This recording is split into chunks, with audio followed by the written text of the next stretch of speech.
నాటి కేసీఆర్ ముందుచూపు నేడు ఎస్ఆర్ఎస్పీ వరద కాలువకు పునర్జీవం పోసింది. ఫలితంగా 88 కిలోమీటర్ల పొడవున కాలువలు నీటితో కలకల్లాడుతున్నాయి. ఈ సీజన్లోనే 2 సార్లు ఎత్తిపోయడమే అందుకు నిదర్శనం. నేటి పాలకులు ఎస్ఆర్ఎస్పీలో నీళ్లున్నా ఇవ్వలేని దుస్థితి కల్పించారు. ఎదురెక్కుతున్న కాళేశ్వరం నీళ్లే అందుకు సాక్ష్యంగా నిలిచాయి.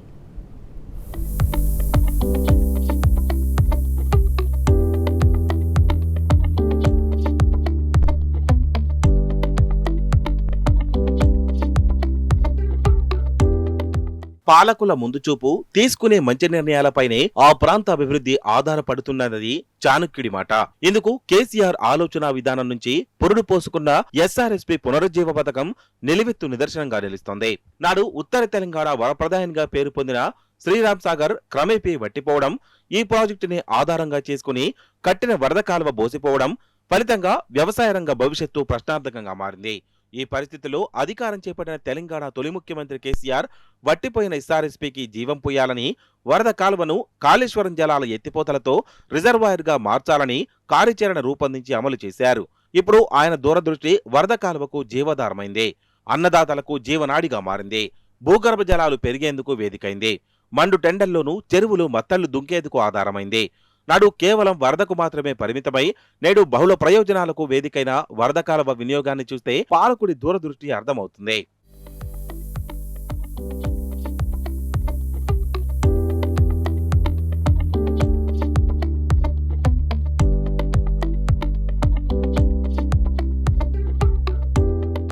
కాంగ్రెస్ పాలనలో వరద కాలువకు 1991లో ప్రధాని పివి నరసింహారావు శంకుస్థాపన చేశారు.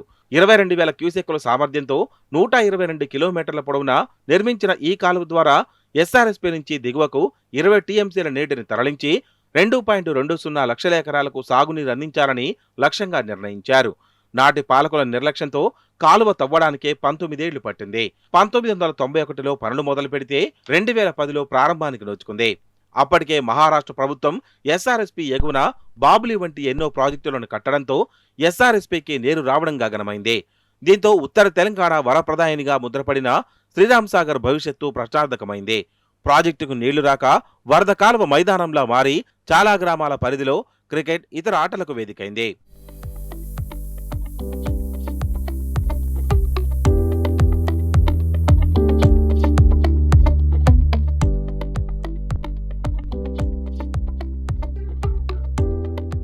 తెలంగాణ రైతుల కష్టాలు తెలిసిన రాష్ట్ర తొలి ముఖ్యమంత్రి కేసీఆర్ సమైక్య పాలకులకు భిన్నంగా ఆలోచించారు. వరద కాలువను కేవలం వరదకు పరిమితం చేయకుండా 122 కిలోమీటర్ల పొడవున రిజర్వాయర్గా మార్చాలని నిర్ణయించారు.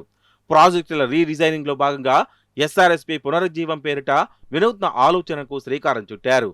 ఎస్ఆర్ఎస్పీ ఎండిపోయినా, వరద కాలువకు నీరు రాకపోయినా ప్రత్యామ్నాయ మార్గమైన కాళేశ్వరం ప్రాజెక్టు నుంచి నీటిని ఎగువకు ఎత్తిపోసి నింపాలని నిర్ణయించారు. వరద కాలువను రిజర్వాయర్గా మార్చి పంటలకు సాగునీరిచ్చి రైతుల కష్టాలను రూపుమాపేందుకు పునరుజ్జీవ పథకానికి 2017 ఆగస్టు 10న శ్రీకారం చుట్టారు. అనతి కాలంలోనే పనులు పూర్తి చేసి శ్రీరామ్ సాగర్ 0 పాయింట్ వరకు నీటిని ఎత్తిపోసిన ఘనత కేసీఆర్కే దక్కింది.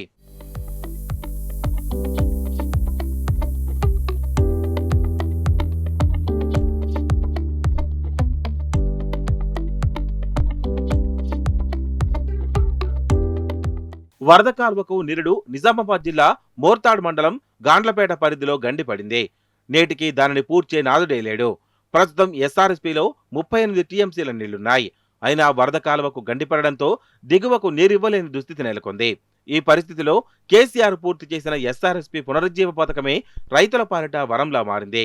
ఈ ఒక్క సీజన్లో దాదాపు 3 టీఎంసీల నీటిని ఎల్లంపల్లి ప్రాజెక్టు నుంచి ఎత్తిపోసి వరద కాలువలకు నింపారు.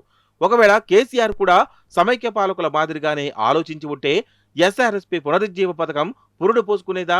కాళేశ్వరం జలాలు వరద కాలువ ద్వారా ఎగువకు ఎత్తిపోసి ఎస్ఆర్ఎస్పీని నింపేందుకు శ్రీకారం చుట్టకపోతే నేడు ఉత్తర తెలంగాణలోని అనేక జిల్లాల రైతుల పరిస్థితి ఏంటి? వరద కాలువే ఆధారంగా వ్యవసాయం చేస్తున్న రైతుల జీవితాలు ఏమయ్యేవి? 122 కిలోమీటర్ల పొడవున భూగర్భ జలాలు పడిపోయి ఎడారిగా మారేది కాదా? అంతేందుకు వరద కాలువ పొడవున 34 పైగా ఏర్పాటు చేసిన తూముల ద్వారా 80కి పైగా చెరువులు నింపడం వల్ల ప్రస్తుతం మండు టెండల్లోనూ అవి మత్తళ్లు దుక్కుతున్నాయి కదా. కేసీఆర్ పునరుజ్జీవ పథకానికి నడుంబించకుంటే ఇవన్నీ సాధ్యమయ్యేవా? అసాధ్యాన్ని సుసాధ్యం చేసిన కేసీఆర్ దూరదృష్టి వల్ల నేడు వరద కాలువ బహుళ ప్రయోజనకారిగా మారి ప్రజలకు ఫలితాలనిస్తోంది. నిజమా కాదా? ఈ ప్రశ్నలకు కాళేశ్వర నిష్ప్రయోజనమని విస్మరిస్తున్న పాలకులే సమాధానం చెప్పాలి.